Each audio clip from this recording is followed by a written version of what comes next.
लो।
एक दिन मैं सिखा देती हूँ।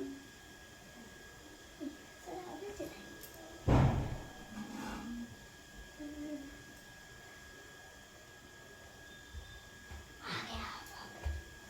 अब तो इतना देर तक लाइन कर रहा है तो नहीं आया। बैठ जाओ मेरे साथ।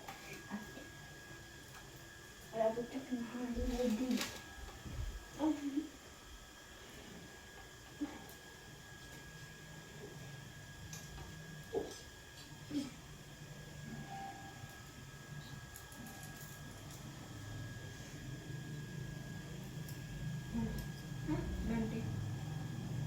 ना बता।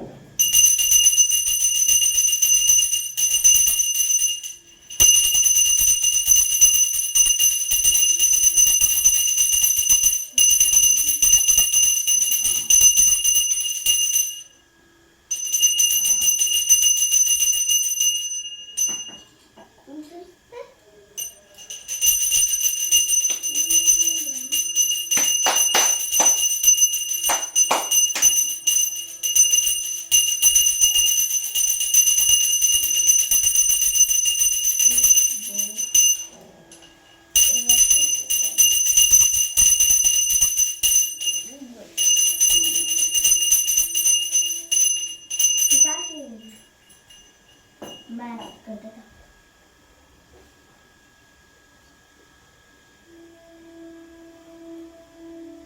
यहाँ पे फेल नहीं हो रहा।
अभी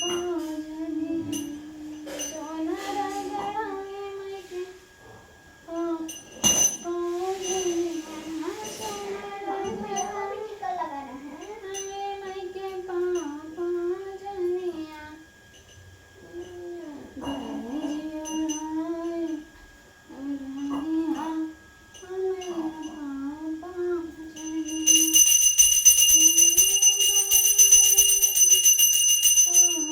मुझे भी मारिए ना।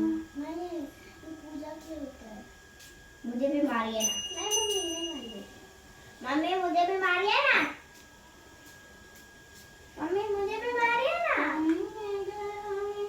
ये फिर मेरे के भी खेल रही है। हाँ, इतना अच्छा खुशबू है।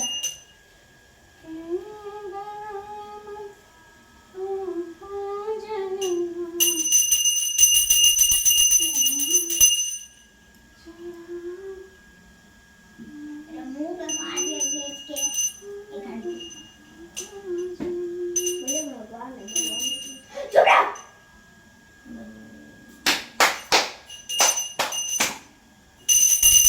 मैंने भी बजा दिया। पॉ पॉ पॉ। घंटे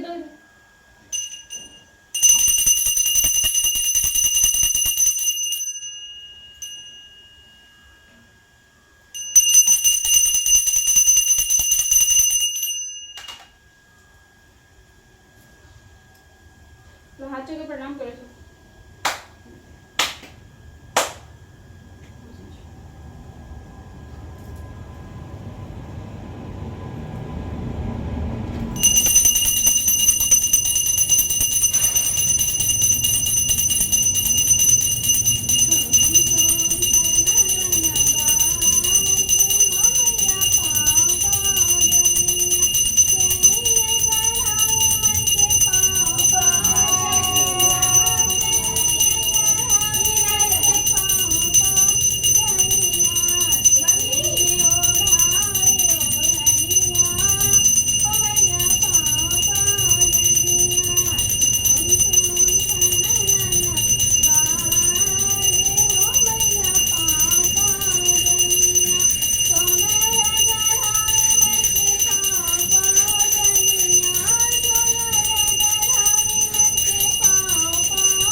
जब कोई पूजा करता है ना, आराम से यहाँ से एकदम शांत मुख करके मम्मी काका कहने जा रही है, वो आराम से सुनना सब, बिल्कुल हल्ला नहीं। अपनी तो भाग गई। अपने भाग गई, मगर तुम एकदम शांत से बैठो, वो भी आगे बैठेगी, हल्ला बिल्कुल नहीं, एकदम शांति से बैठो सब। अपनी तो भाग। हाँ, अपनी भाग गई, कथा शुरू होगा, इसमें कहा तो मुख से एक शब्द नहीं निकलना है, पूजा पर से नहीं उठकर कहीं भी जाना है, यहीं पे बैठे रहना है सबको।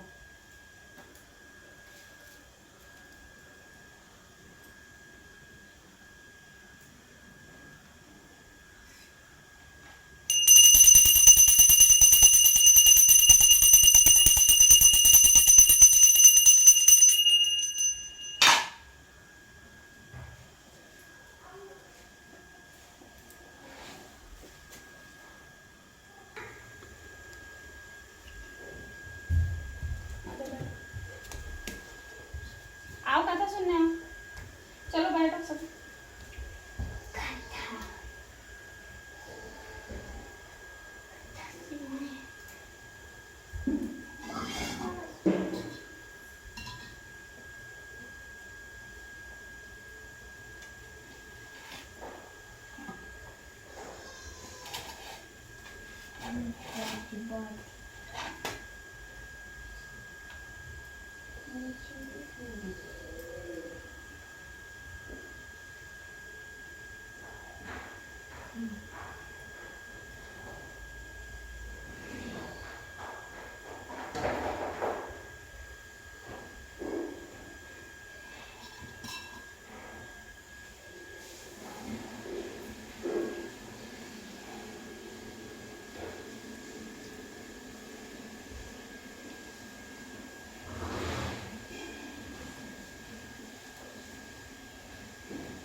माखन से कृष्णा जी माखन से हाँ नहीं बना। क्या एक फूल मुझे भी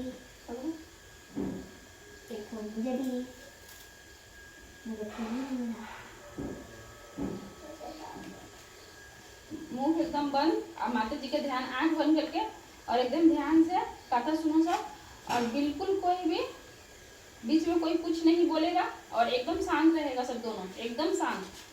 मम्मी पूजा शुरू करने जा रही है। बीच में कोई मम्मी को डिस्टर्ब नहीं करेगा, बीच में कोई कुछ नहीं बोलेगा। दैत्य संहारन वेद विचारन दुष्टन को तुम्ही खलती हो, खंडन त्रिशूल लिए धनुबाज और सिंह चढ़े रन में लड़ती हो, दास के साथ सहाय सदा सो कड़ी आन फतेह करती हो, मोहि पुकार देर भई जगदम्ब विलम कहाँ करती हो, आदि की ज्योति गणेश की मातु कलेश सदा जन के हरती हो, की कहूँ दैत्यन युद्ध भयो तह सौनित खप्पर ले भरती हो, की कहूँ देवन गाछ की ओह धाय त्रिशूल सदा धरती हो, मोहि पुकार देर भई जगदम्ब विलम कहाँ करती हो, सेवक से अपराध पड़ो कुछ आपन चित में न धरती हो, दास के काज संभार नित्य जन जानी दया के की माया करती हो, शत्रु के प्राण संहारन को जगतारन को तुम सिंधु सती हो, मोहि पुकारत देर भई जगदम्ब विलम कहाँ करती हो, की तो भई बलि संग पताल के तो पुनि ज्योति आकाश गति हो, किंदो काम पड़ो हिंग राज जही के मैं कै सिंधु के बिंदु में जा छपती हो, चुगुल चोर लबारन को बटू बारन की तुम्हु डरती हो, मोहि पुकार देर भई जगदम्ब विलम कहाँ करती हो, बान सिरान की सिंह हैरान की ध्यान धरे प्रभु को जपती हो, की कहूँ सेवक कष्ट पड़ी तह अष्टभुजा बल दे लड़ती हो, सिंह चढ़े देवी छत्र विराजत लाल ध्वजा रन में फिरती हो, मोहि पुकारा देर भई जगदम्ब विलम कहाँ करती हो, देवी तुम्हारी करो विनती इतना तुम काज करो सुनती हो, ब्रह्मा विष्णु महेश की हो रथ हाँक सदा जग में फिरती हो, चंड ही मुंड ही जाय बधो तब जाय के शत्रु निपात गति हो, मोहि पुकार देर भई जगदम्ब विलम कहाँ करती हो, मारी दियो महिषासुर को हरि के हरि को तुम ही पलती हो, मद कैटभ दैत्य बिंध्वंस कियो नर देवन के पति ईसापति हो, दुष्टन मारी आनंद कियो निज दासन के दुख को हरती हो, मोहि पुकार देर भई जगदम्ब विलम कहाँ करती हो, साधु समाधि लगावत है तिनके तन को तू तुरंत तरती हो, जो जन ध्यान धरे तुम्हरो तिनकी प्रभुता चित है चित दय करती हो, तेरो प्रताप तिहु पर मैल तुलसी जन की मनसा भरती हो, मोहि पुकार देर भई जगदम्ब विलम कहाँ करती हो। यहाँ चढ़ाना था आराम से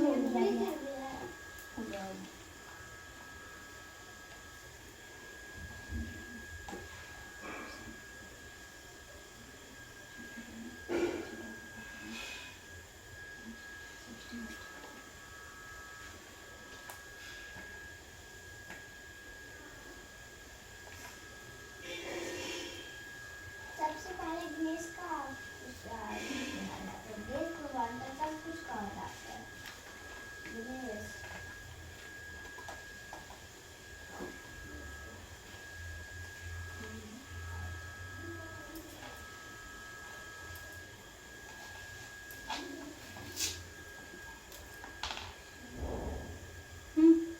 पकड़ो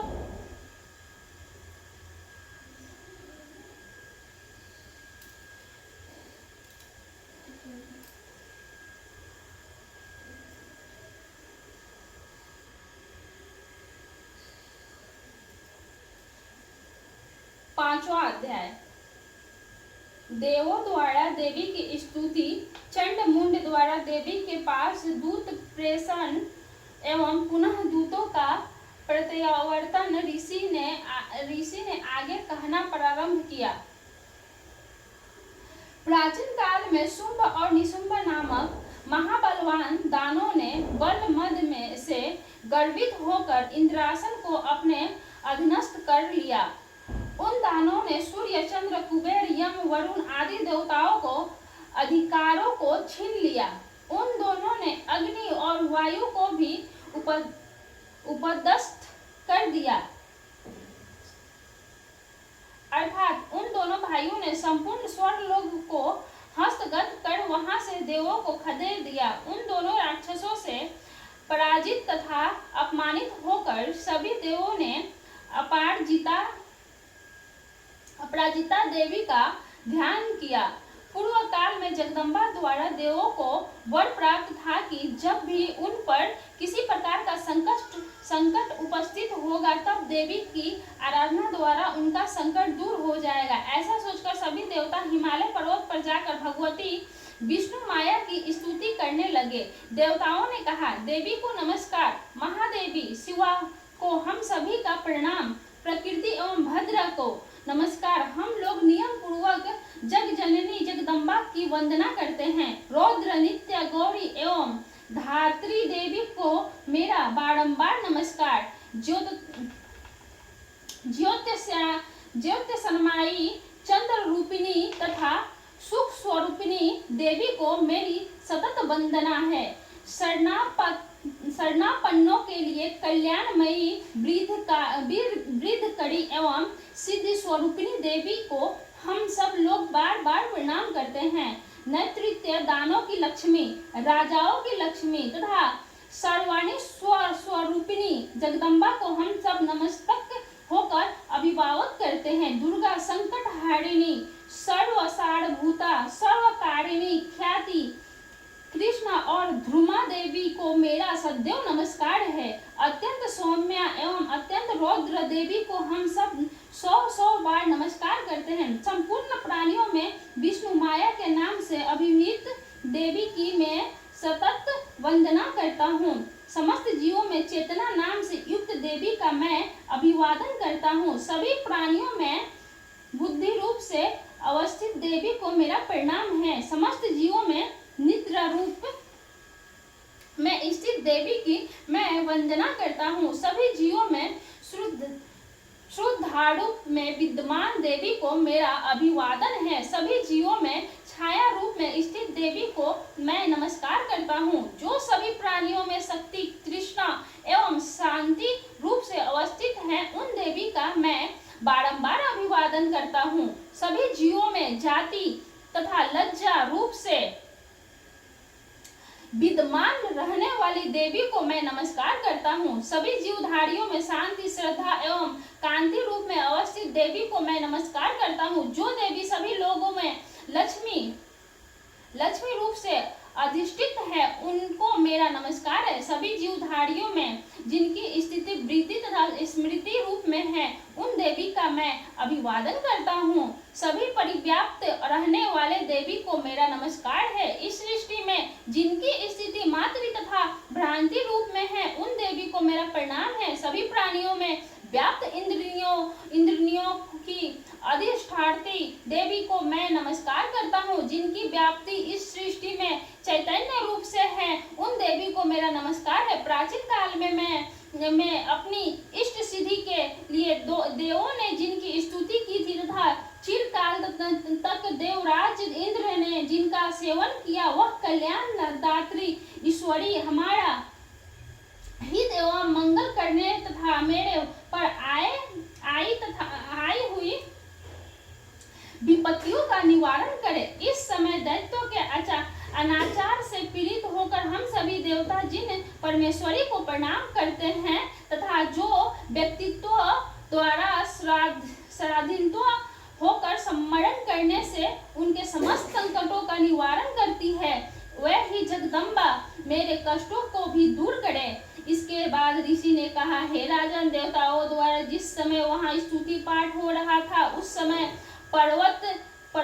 पार्वती जी ने भी वहाँ गंगा स्नानार्थ पदार्पण किया था। मनोहारी भुकुटी से युक्त उन भगवती पार्वती ने देवताओं से पूछा, आप लोग यहाँ पर किसका स्तुति गान कर रहे हैं? तब उन्हीं के शरीर कोश से निर्गत शिवा देवी ने उत्तर दिया, ये सभी देव युद्ध में शुंभ निशुंभ नामक दैत्यों से अपमानित एवं पराजित होकर मेरी ही स्तुति कर रहे हैं। पार्वती जी के शरीर कोश से ही अंबिका देवी की उत्पत्ति हुई थी, इसलिए वे त्रैलोक्य में कौशिकी नाम से संबोधित की जाती है। कौशिकी की उत्पत्ति के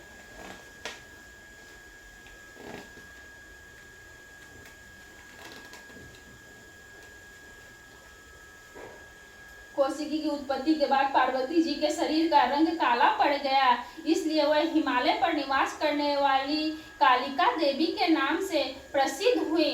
तदंतर शुंभ निशुंभ के अनुचर चंडमुंड ने आकर परम मुग्धकारिणी रूप वाली अंबिका देवी को देखा। देवी का अवलोकन करने के बाद उन्होंने शुंभ दैत्य से जाकर कहा, महाराज, मैंने हिमालय पर्वत पर एक अतिव सुंदरी स्त्री को देखा है। उसकी कांति से हिमालय आलोकित हो रहा है। वैसी अनियत सुंदरी को अब तक कभी किसी ने नहीं देखा होगा। हे दानवराज, आप पता कर लगवाकर उस स्त्री को ग्रहण कर लीजिए। उस स्त्री के समस्त अंगों की शोभा वर्णनातीत है और अपनी अंग प्रभा से ही वह संपूर्ण दिग्गंतों को प्रकाशित कर रही है। अभी तक वह हिमालय पर ही विद्यमान है। आप चलकर उससे स्वयं अपनी आंखों से देख सकते हैं। इस समय आपने आवास स्थान में सभी अमूल्य रत्न, हाथी, घोड़े आदि शोभित हो रहे हैं। आपने ही इंद्र से ऐरावत पराजित वृक्ष एवं अक्षों में श्रेष्ठ उच्च श्रवा नामक घोड़ा छीन लिया था। इसके अतिरिक्त हंसों से जूता हुआ ब्रह्मा जी का रत्न जटित विमान भी आपके यहाँ रखा हुआ है। आपने कुबेर में महापद नामक निधि भी हरण करके अपने पास रख लिया है। समुद्र ने केसरों से सुगंधित अपना किंजलिकनी नामक माला आपके हाथ संघर्ष संपर्दित कर दी है, जिसके कमल सदैव हरे भरे बने रहते हैं। वरुण देव का सोना बरसाने वाला छाता भी आपके घर की शोभा बढ़ा रही है तथा प्रजापति का उत्तम रथ भी आपके अधिकार में है। हे असुराज, मृत्यु की उत्क्रमणता नामक शक्ति भी आपके उपलब्ध कर ली है। वरुण का पास तथा समुद्र गर्भ के अनेक रत्न आपके छोटे भाई निशुंभ के पास है। अग्नि ने 2 दिव्य वस्त्र आपको स्वयं अर्पित कर रखे हैं। हे दैत्यराज, इस प्रकार आपने संपूर्ण रत्नों का संग्रह कर रखा है। फिर आप स्त्रियों में रत्न रूपी देवी को ही क्यों कर छोड़ रखा है? अतः इससे भी आप अपनी अनुगामिनी बना लीजिए। ऋषि ने पुनः कहा। चंडमुंड के मुख से ऐसी अनहोनी बात सुनकर शुंभ ने देवी के पास महादानव सुग्रीव को दूत बनाकर भेजा। शुंभ ने उस राक्षस से कहा कि तुम उस प्रलोभन देकर शीघ्र ही मेरे पास लाने की चेष्टा करो। शुंभ का आदेश मिलते ही वह दानव पर्वत के उस रमणीक बाग में आ गया जहाँ देवी पहले से ही विराजमान थी। तब शुंभ के दूत ने देवी से मधुर वचन में कहा। दूत ने देवी से कहना प्रारंभ किया, हे देवी, इस समय दैत्यराज शुंभ ही इस त्रैलोक्य के एकमात्र अधिपति है। उन्हीं का भेजा हुआ मैं दूत के रूप में तुम्हारे सम्मुख उपस्थित हुआ हूँ। सभी देवगण उनकी आज्ञा का पालन बिना प्रतिरोध करते आए हैं। कोई भी उनका आदेश नहीं टाल सकता। उन्होंने संपूर्ण देवों पर विजय प्राप्त किया है। तुम्हारे लिए उन्होंने जो संदेश मुझसे कहलवाया है उसे तुम ध्यान देकर सुनो। दानवराज ने कहा कि इस समय सारी सृष्टि में मेरे भसीभूत है। देवता भी मेरी बात का उल्लंघन नहीं कर सकते। संपूर्ण यज्ञों में का मैं ही पृथक रूपों में भोगता हूँ। दुर्लोक के समस्त श्रेष्ठतम रत्न मेरे ही पास उपलब्ध है। देवराज इंद्र का सर्वश्रेष्ठ वाहन ऐरावत हाथी मेरे ही पास है। श्री सागर के मंथन काल में प्राप्त उच्चैश्रवा नामक अश्वरत्न देवताओं ने मुझे दे डाला है। इसके अतिरिक्त नागों, गंधर्वों या देवों के पास जितने अमूल्य निधि थे वे सभी मेरे अधीन हैं। हे देवी, हम लोग तुम्हें नारियों में रत्न मानते हैं, अतः तुम हमारे पास चली जाओ, क्योंकि उन दुर्लभ वस्तुओं का उपभोग करने वाला एकमात्र मैं ही हूँ। हे चंचलाक्षिणी, तुम मेरे महाबलवान भाई निशुंभ के पास रहकर दुर्लभ सुखों का उपभोग करो, क्योंकि तुम रत्न स्वरूपा हो। मेरा वर्णन करने की ही तुम अतुल संपत्ति की अधीश्वरी बन सकती हो। तुम अपनी समझ से काम लो और मेरी पत्नी बनना सहर्ष स्वीकार करो। तब ऋषि ने कहा, दूत द्वारा ऐसी बात सुनकर कल्याणकारिणी भगवती दुर्गा अपने मन में गंभीर भाव से मुस्कुराते हुए उस दूत से बोली। देवी ने दानव दूत से कहा, हे दूत, तुमने जो कुछ भी मुझे बताया है यह अचरज सत्य है, इसमें तनिक भी संदेह नहीं है। इस समय त्रिलोक्य के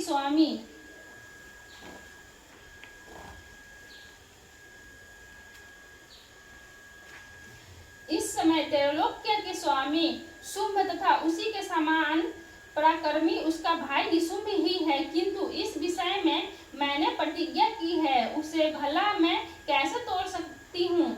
मैं अपना संकल्प तुम्हें बताती हूँ। जो भी प्राणी मुझे समर में पराजित करेगा, मेरे दर्प और दर्पित करेगा तथा जो पराक्रम और शौर्य में मेरे ही समान होगा, उसी से मैं अपना विवाह करूंगी। ऐसा ही मेरा संकल्प है। इसलिए यहाँ शुंभ निशुंभ आकर मुझे जीत ले तो मैं शीघ्र ही उनको पति रूप में वर्ण कर सकती हूँ।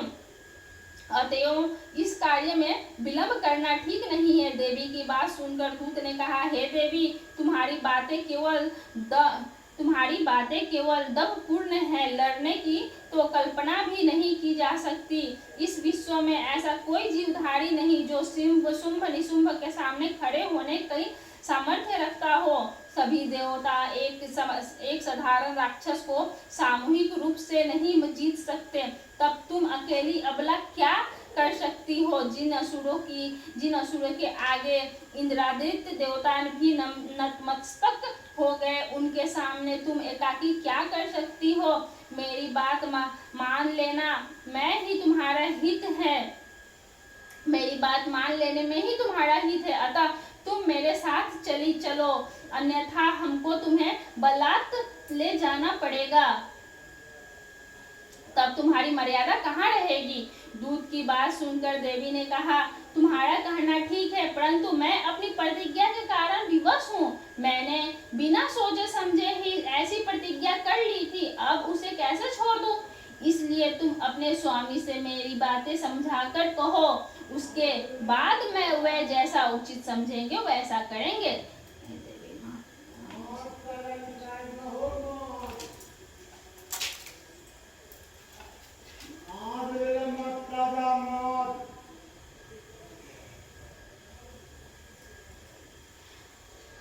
छठवां अध्याय। ऋषि ने कहा, देवी के मुख से ऐसी विचित्र बात सुनकर दूत को अत्यंत आश्चर्य हुआ और उसने असुरराज से सारा वृतांत जाकर कहा। दूत से ऐसी बात सुनकर दानवराज अत्यंत क्रोधित होकर अपने सेनापति धूम्रलोचन से बोला, धूम्रलोचन, तुम अपनी सेना के साथ अभी वहां चले जाओ और उस दुष्ट स्त्री के केस पकड़कर घसीटते हुए यहाँ बलपूर्वक लाओ। उसका रक्षक यदि कोई यक्ष, गंधर्व, देवता आदि हो तो उसका भी वध कर डालना। तब ऋषि ने कहा, धूम्रलोचन अपने स्वामी का आदेश मिलते ही 60,000 दानवों को साथ लेकर उसी क्षण चल पड़ा। पर्वत के निकट पहुँचते ही उसने हिमालय वासिनी देवी को देखा और आज्ञा के स्वर में कड़क कर बोला, अरे तू मेरी स्वामी शुंभ निशुंभ के पास अभी चल, यदि तू स्वेच्छा चलने को तत्पर नहीं होगी तो मैं तुझे बलपूर्वक पकड़कर ले चलूंगा। सेनापति की बात सुनकर देवी ने कहा, तुम राक्षस राज के कहने से यहाँ आए हो और स्वयं भी पराक्रमी हो। इस समय तुम्हारे साथ विपुल वाहिनी भी है। ऐसी अवस्था में यदि तुम मुझे बलपूर्वक भी ले चलोगे तो मैं तुम्हारा कुछ भी नहीं बिगाड़ सकती। तदंतर ऋषि ने पुनः कहा। देवी का नकारात्मक उत्तर सुनकर धूम्रलोचन वेगपूर्वक देवी की ओर दौड़ पड़ा। तब देवी ने हूँ शब्द का उच्चारण करके उस वही ढेर कर दिया। फिर तो वह विशाल सेना एक बार ही देवी पर टूट पड़ी। तत्पश्चात दानवी सेना के साथ अंबिका का तीक्ष्ण बाणों, शक्तियों तथा फरसों का युद्ध चलने लगा। इतना देखकर देवी वाहन क्रुद्ध सिंह भी अपने आयोलो गर्दन के लंबे बाल को फटकारता हुआ राक्षसनी सेना में घुस पड़ा। सिंह ने कुछेक को पंजों के खरोच से, कितनों को जबड़ों से तथा कितनों को धाराशाही करके दाढ़ों के प्रहार से मार डाला। उस सिंह ने कितने ही राक्षसों का पेट अपने नाखूनों से फाड़ डाला तथा कितने के सिर को थप्पड़ के आघात से उड़ा दिया। कितनों की भुजाएं और मस्तक उसने चबा डाली और कितने के पेट चीर करने कितने को फिर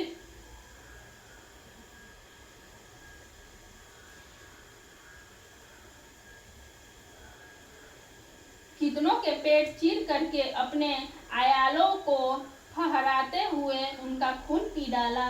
देवी के महाबली सिंह ने क्षण मात्र में ही संपूर्ण आसुरी सेना का ध्वंस कर दिया।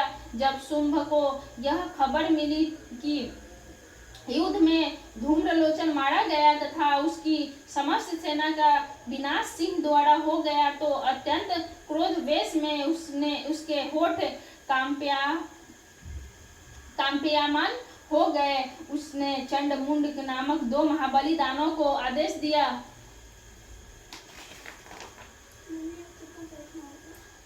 हे चंडमुंड, तुम अपनी असंख्य सेना के साथ अभी वहां जाकर उसे बांध लो और उसे घसीटते हुए मेरे पास लाओ। यदि उसे इस प्रकार लाना असंभव न हो तो आसुरी सेना की मदद से उसे वहीं पर मार डालना। उस दुष्ट की हत्या होने तथा सिंह के मारे जाने पर उसी अंबिका को अपने पास में बांधकर शीघ्र ही वापस आओ। 7वां अध्याय।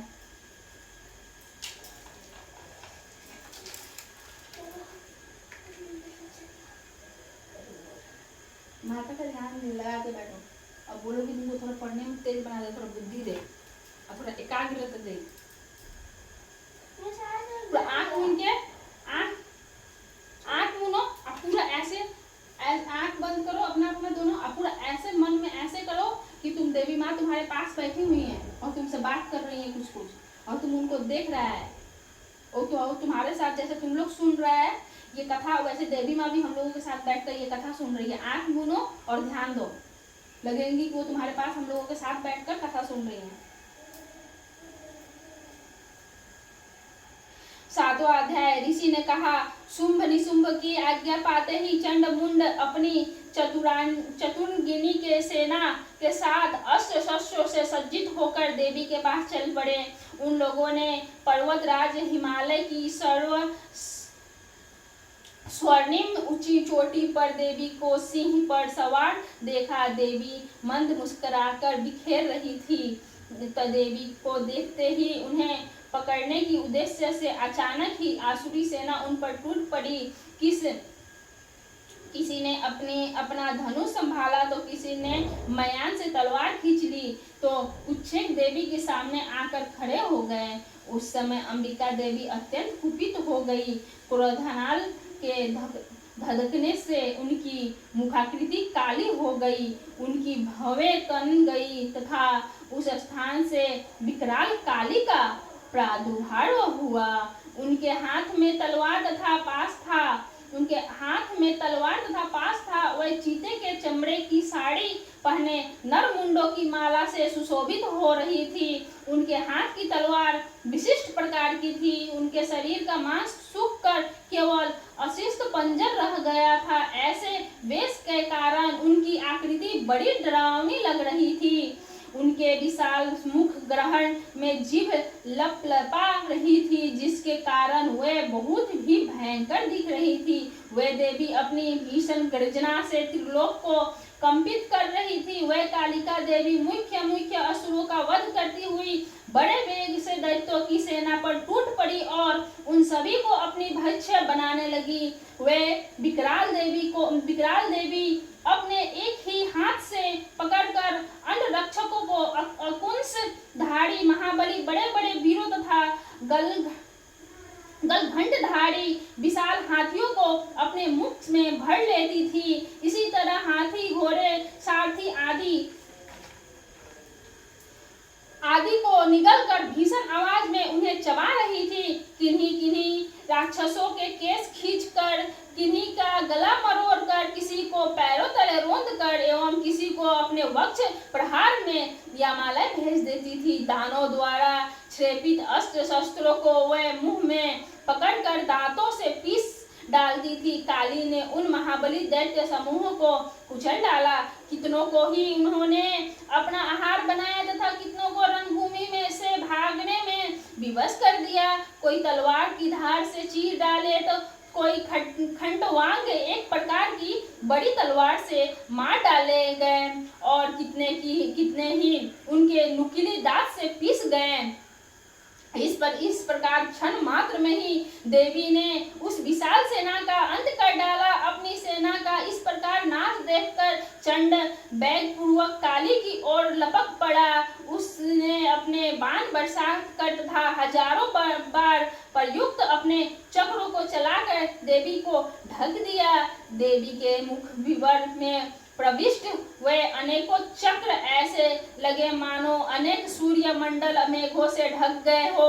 कालिकी ने कुपित होकर भयंकर गर्जना के साथ अट्टहास किया। उनके मुख के अंदर अदृश्य सी रहने वाली दंत पंक्ति चमक के कारण बहुत ही उज्जवल दिखाई पड़ रही थी। देवी ने अपनी लंबी तलवार से ही शब्द उच्चारित करते हुए चंड के बाल पकड़ लिए और अपनी तलवार से उसका मस्तक का सफाया कर दिया। चंड के मरते ही मुंड तेजी से देवी की ओर झपट पड़ा, परंतु देवी ने क्रुद्ध होकर अपनी तलवार से मुंड को भी मार गिराया। चंड मुंड के गिरते ही बची कुची सेना भाग खड़ी हुई।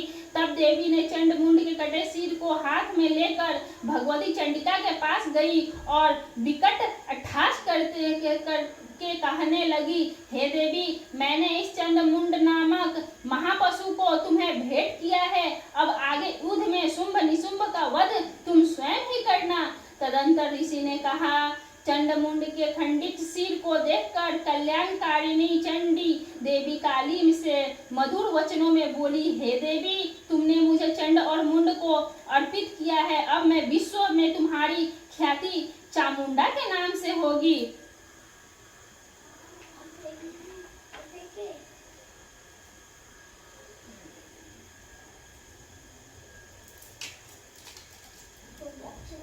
यही भी बैठा नहीं, बार नहीं उठ जाते। बैठ मम्मी, बैठ के खा।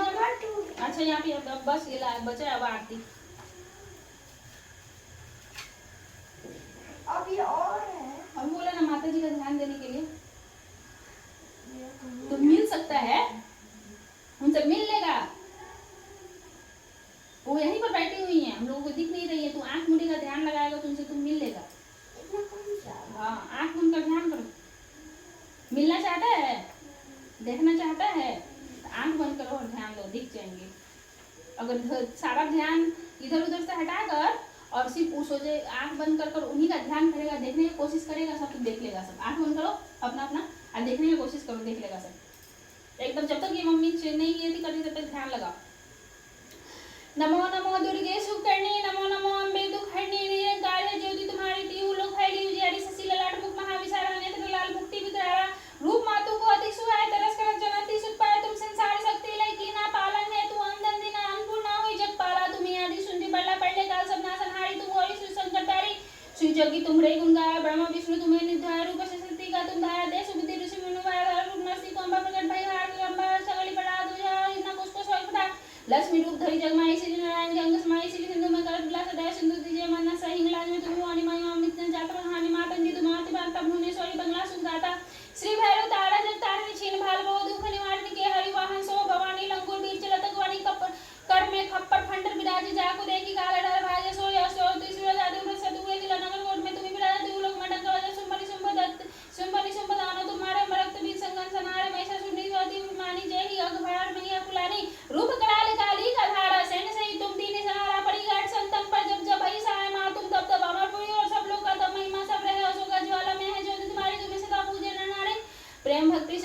आए, दुख दरिद्र निकट नहीं आए, ध्यान तुम्हें जो नरमन लाई, जन्म मरण दाव को छुट जाए, जोगी सुर मुनि कहत पुकारे, जोग न हो बिन शक्ति तुम्हारे शंकर ने आचार्य तब कीनो, काम को जीती सब लीनो, निश दिन ध्यान धरो शंकर को काहु गान नहीं सुमि, तुमको शक्ति रूप को मरण न पायो, शक्ति गई तो मंदिरस्ता शरणागत हुई कीर्ति बखानी, जय जय जय जगदम्बा भवानी भई पसंद आदि जगदम्बा दई शक्ति नहीं मोह की नवनम्बा, मोह को मातु कष्ट दिखेरो तुम बिन को न हरे दुख मेरो आसति सन्नि पर सताए, मोहम्मद आदि सब इंसान सतु नासी कीजिए, महारानी करो एक चित्त तुम्हें वाणी करो कृपा है मातु दयाल, रिद्धि से हृदय करो नियाला, जब लगी जियो जियो दया फल पाओ तुमने, जिसमें सुदास ना दुर्गा चालीसा जो कोई गाए, सब सुख भोग परम बार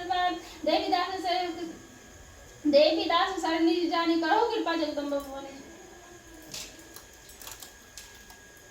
अब हो गया। हाँ। कथा बहुत बड़ा था। लग रहा था कमाई टूट गया। अब चलो यहीं पे बैठो, कहाँ चलो, आरती होना, चलो आरती होगा, आ गया। यहीं पर रहो, बिना आरती किए नहीं जाना है, बैठो यहाँ आरती पर। बाद में होते हैं, हम आरती होना अभी तक घंटे में आई है, आरती होने वाली, क्योंकि आरती होने की बात लगेगा। हम लोग भी चलेगा। और क्या अभी आरती हो रही है। हाँ घंटी बजाना।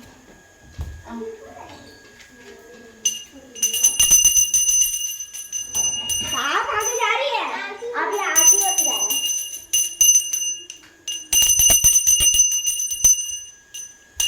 चलो आपको पीछे करा लो, चावल जलाएंगी। चलो पीछे करा लो, पीछे पीछे पीछे।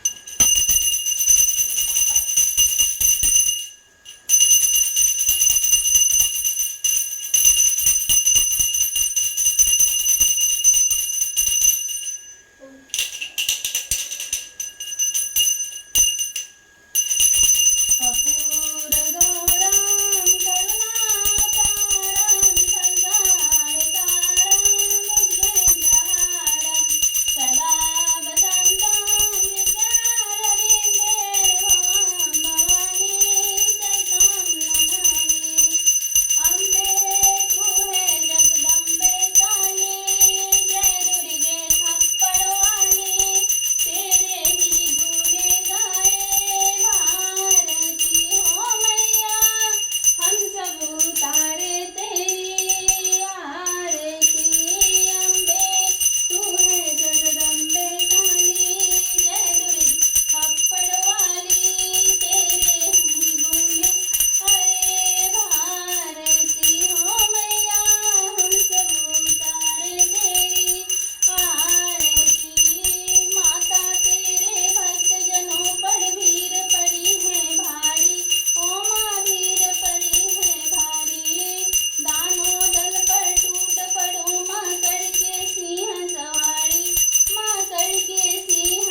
काले नीला